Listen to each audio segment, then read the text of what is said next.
following takes place between 10 a.m. and 10:25 a.m. Events occur in nearly real time.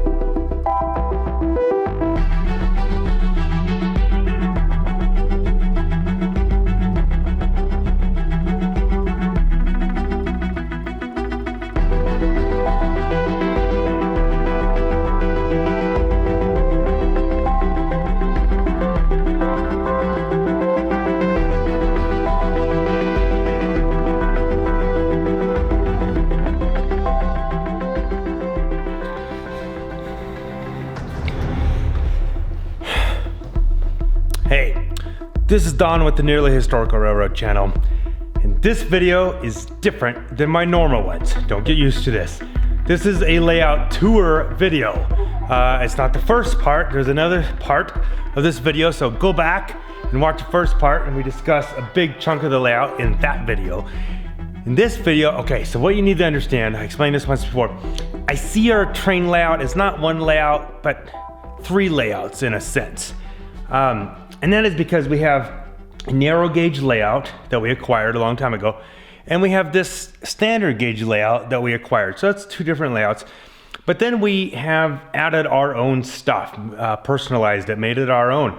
And we've added things to connect the two layouts together, some dual gauge and stuff. So now they've kind of become one layout. But that stuff that we've added on, I'm kind of calling that the third layout. But really, it's all one layout now because you can move stuff back and forth between the two. So again, in the last video, we covered all the narrow gauge stuff, the dual gauge stuff that we did, added in, the dual gauge that we added in, and other narrow gauge stuff that we added in. So today, we're going to cover the standard gauge layout. Not sure how this is all going to go down because I'm not as familiar with it, nor its like locations that, of things that have been modeled on it. There's a subscriber of mine, his name is John H. That man, he actually used to run trains on this layout before we got it, on the standard gauge layout. We acquired it also later in life. So he probably knows a lot more about it, and he's told me stuff that I didn't know before. But anyways, I'm gonna try and show you around the standard gauge layout, and also more of the third layout, the stuff that we've added and whatnot. So here we go. With the standard gauge layout, I think I need to kind of explain the room that it was in originally when it was originally built before my father and I moved it. So what you need to know is that this edge right here, this was against the wall. This was a wall here. That was the edge. Thus you have an access point here. This edge here was against the back wall of the room. So this the layout was literally attached to the studs in the wall, and we had to cut that off. And so because of that, there's like this access hole here, because again, this was against the back wall, so you couldn't get back here at all. There's also an access hole right here. That you need to kind of know. This, we'll look at the far end down there, down that way.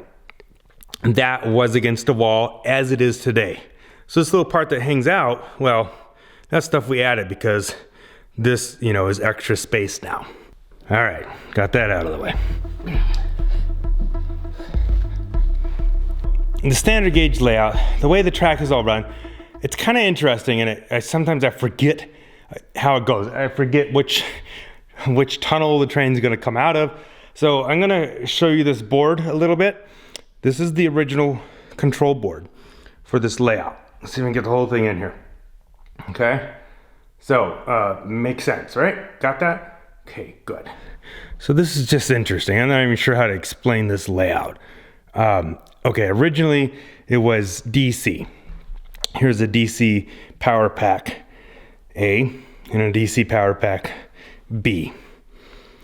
All these holes in this control board were A transformer, B transformer, and the polarity for each block. These different colors were all the different blocks. So it was all DC, all blocks.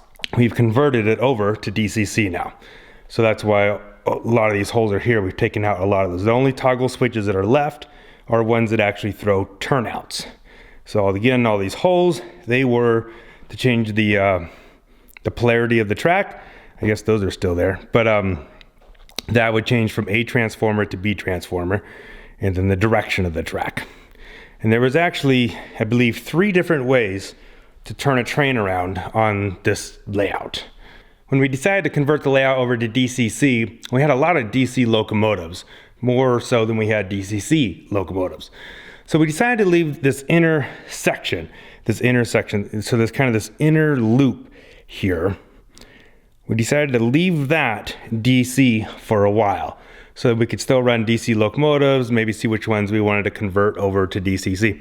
But the rest of the layout, you know, everything out here and all this, you know, out over here, we decided to go ahead and switch that over to DCC.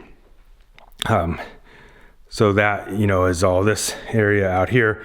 That all got switched over to DCC first. This yard in here, we left DC for a while. It is now all DCC. No DC anymore. Transformers all disconnected. The DC transformer is all disconnected. So it's fully DCC now. Let me show you this stuff down here a little bit. So this was my, I'm not going to explain all this, but this was my original kind of drawing to figure out basically the different power districts that I was going to need. The red lines, those are areas that needed a reversing circuit. So this one scared me. This is big. This is a whole yard in here.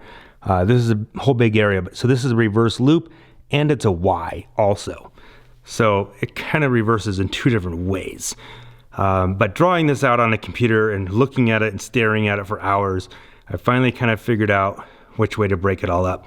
So we have 3 reversing boards here and 2 regular circuit breaker boards there. And we can break it out even more if I need to. Okay, so this is kind of difficult.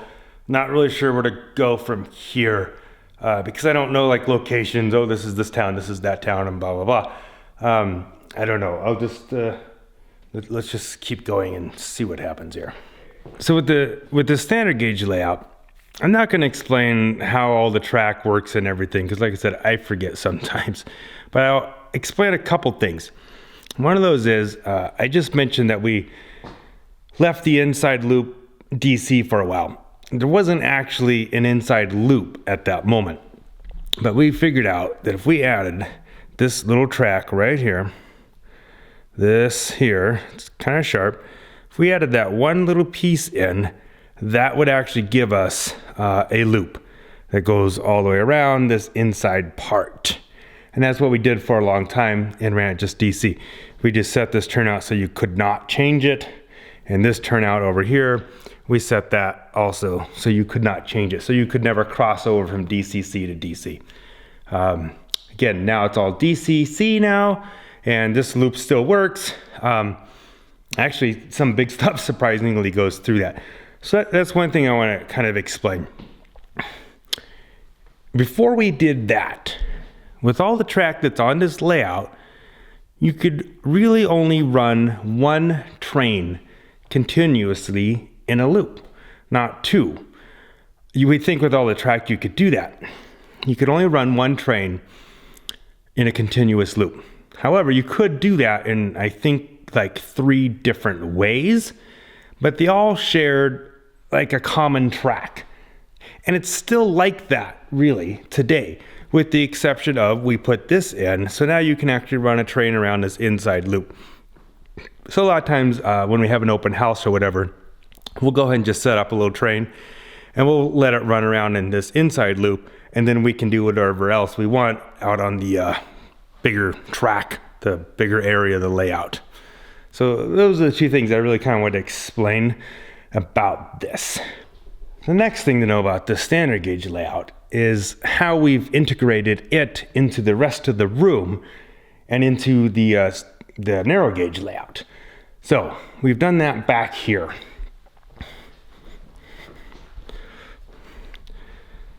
So you've kind of seen this stuff before, but this was the current or the original main line.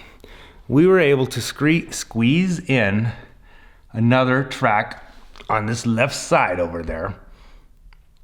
And that goes along the wall, and we put that double crossover in. That double crossover brings it into the existing layout. The track on the left, that is new layout. Let's call that the third layout. Now, let me explain kind of what that does. So, we're looking at the track plan of the standard gauge layout. And this is all original stuff.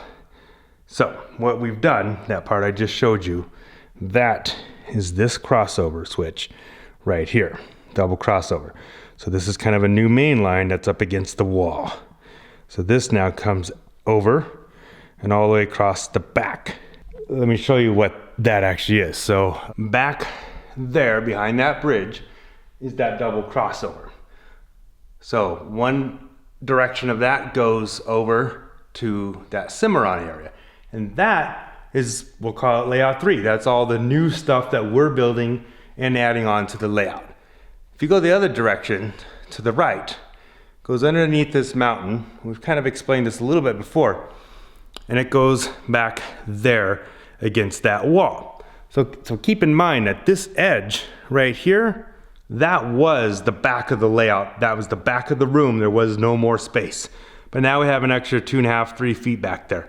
So again, we're just trying to get the train across the room. Not going to be any real exciting scenery there.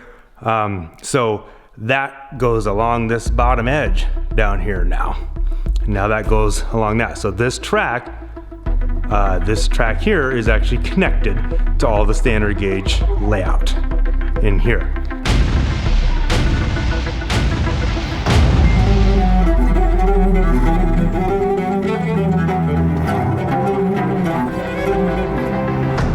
So we're kind of looking at the layout from the other direction. So this is that track against the wall, that goes around through the double crossovers, brings it into this layout. Now, John, we haven't covered this at all, but he came up with some pretty cool lift out bridges here, because this is our second exit out of the room. That goes across now the wall. We covered this upper track earlier, so I don't know I'm going to talk about that much right now. But this lower one is really the main line. So that goes under there. It's going to go in there underneath our mill that we've made. And that goes underneath Morrison. And it comes out right here. So this is the main line. That goes through our tunnels. And that goes over that way, over towards Kenosha Pass. And I'll just show you that again real quick. We covered that in the last video, but we have dual gauge over there. So this is the Kenosha Pass area here, but that main line comes out right down in here. That one on that side is the upper side back over there, the upper bridge there. So the main line comes over here, and right here is the magical spot where the narrow gauge, the Colorado Southern layout, you know, all of this stuff, and the standard gauge come together right here. Now we have dual gauge. So those two come together right here, and both keep going off that direction. In the last video, again, we covered all the narrow gauge stuff. So there's narrow gauge stuff up here, but we're focused on this down here now, the dual gauge, because this now goes around this side of the room. Okay, so that track comes along this wall back here, down low, and it goes in to here. Now, that actually goes through a reverse loop inside this mountain, comes back around, and comes back out right here, dual gauge. So right now, you can actually run a train all the way through the standard gauge layout over here and have it go along that back wall, come all the way over to here and go through this reverse loop and go back through into the standard gauge layout and turn back around. So that's kind of cool. So this is, yes, a dual gauge reverse loop. Not meant to be cool scenery or anything inside there, obviously. It's just there to get a train back over that way. But let me show you the other side of this. it continues on over there. On the other side of that reverse loop is right inside of this. Actually, you can see part of that reverse loop right here. This will be covered up with the town of Romley. I might have a little window here so you can kind of see what's going on inside there. That all works really well. Now, that same track though also comes out right here. And this, we're still manipulating this. It's not going to land like that necessarily, who knows. But this track comes around this way. And this will be another pop-out bridge that will go across from there to here, to Cimarron. So now, if you remember, right down this way is that dual crossover. The double crossover right there. And that's this line right there. Goes back into the standard gauge layout. So the layout is really integrated into the whole room now. This is how it works now. You can start a train at this depot here. You run down this way, right? Comes around here, goes up that way, still on this layout, comes up that way across the back sign where the old wall was, back over there. And it comes around this way, past that depot, comes around back here, and now comes down this track here, and that goes through the double crossover. Now it's on the outside wall.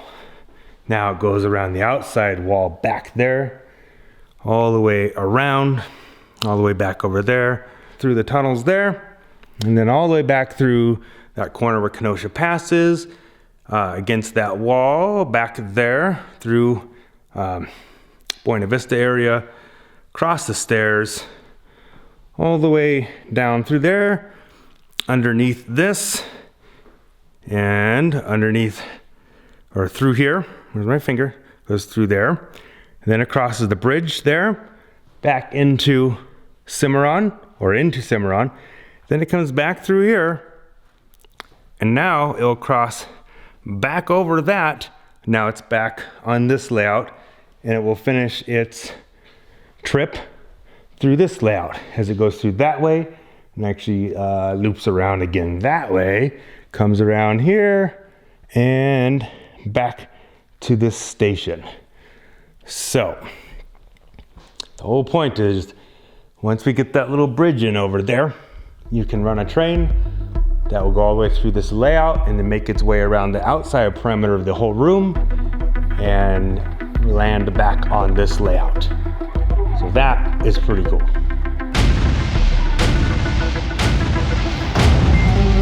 So why then the crazy dual gauge reverse loop? So it helps out with this narrow gauge, so you can kind of loop through this and go up to Morrison over there and come back. That's cool.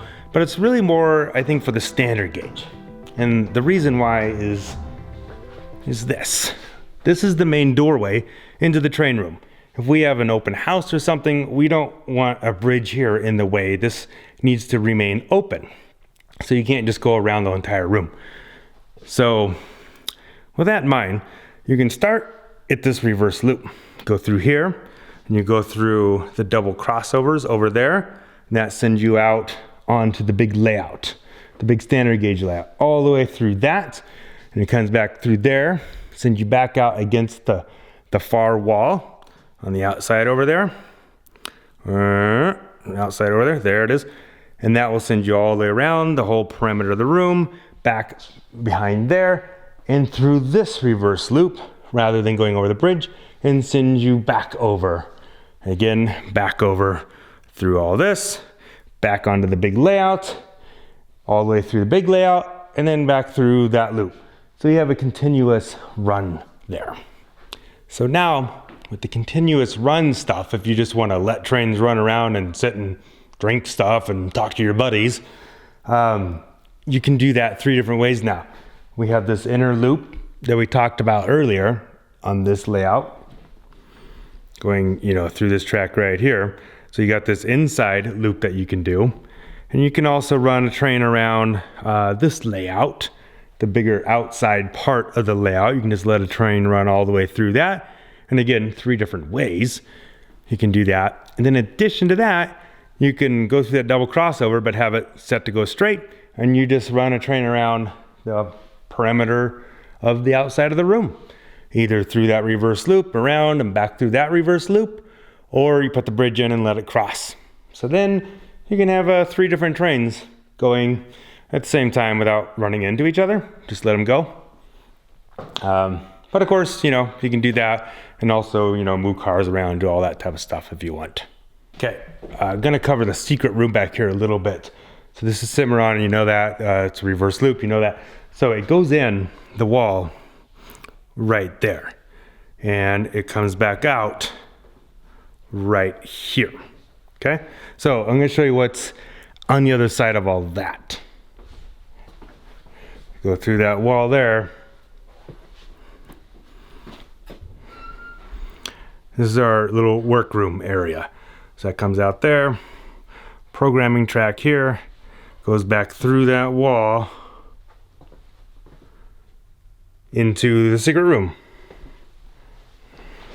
Okay, so here is the kind of the secret room. We're still playing with this track. It's not perfect, but that comes out there, goes around through there, and pops back out by those grain silos. I think we finally found a place to put our lumber yard. So that's good. So that's where that loop goes. That's what's actually over there. Okay, so this is a nice shot of all of our lights. But really, I'm gonna go up the stairs and kind of just show you some shots from there. So interesting perspective. So here's Como, the depot in Como. And there's Como out there. Kenosha Pass. Kenosha Grade, or rather, Kenosha Pass over that way. Buena Vista, down on the bottom. Alpine Station, up there. Palisades, over there. Gonna loop back over this way. There's a Buena Vista Tunnels, Boris Pass, and Morrison in the corner. And our little mill craziness. Standard gauge layout with the cement plant there. All right, let's go look at this other side. Again, this comes back past the stairs, and there is going to be St. Elmo and Alpine Tunnel, and just freelance making up whatever stuff over there in the corner. Place to transfer cattle. Cimarron area. And back to the other side of the standard gauge layout. Double crossover back over there. That mountain we've had to actually add on because it wouldn't fit through the door when we moved the layout. Okay, so I've covered some of the stuff that we have plans for and whatnot, and but I haven't really covered this area up here. Just want to show you this. This is what I'm calling this is kind of an old western town, but kind of in the 50s time frame. So a touristy place, kind of. Think of like maybe old Sacramento or Virginia City. So it's like an original town, but it's in more modern times, I think. So that's what this is going to be up on this upper part of the layout. Originally, when we got this layout, this whole track right here, they had abandoned it because it's got some sharp curves. The bigger locomotives wouldn't go up there, so they actually had weeds and stuff in there. Well, we brought it back to life, and there was a reverse loop up there. We took that out, changed it up a little bit. And this area back here, I don't know what we're doing with that area. At one point, we were gonna put the sawmill up there. That's kind of what we built that for, but then we found another place. We moved that sawmill like 10 times. So I don't know what we're doing with that area up there yet. This mountain, again, that is got that hidden hole back there. It'll get trees and scenery and that type of stuff. So this mountain here also, you know, we had to kind of cut this off to get it out the door, and we plan to rebuild that at some point. So, you know, so we'll have some mountain that comes up over here in that area too. So this hole will be kind of hidden. It'll be kind of another hidden hole like we have over there. All right then, so that's I think the end of this layout tour thing. I have not done a layout tour video before. People started asking for it. This is a very different kind of video than the rest of my videos. So, you know, go back and watch those ones. They're really pretty funny usually, and pretty entertaining. This is just kind of a lot of talking and dragging on. So, you know, hopefully some of you guys out there liked it. You kind of hopefully got a big overview of the entire layout. And, you know, subscribe, like, thumbs up, and all that type of stuff. And, you know, I guess this is a 2019 layout tour video conclusion. So, all right, hope you guys all like that. See ya.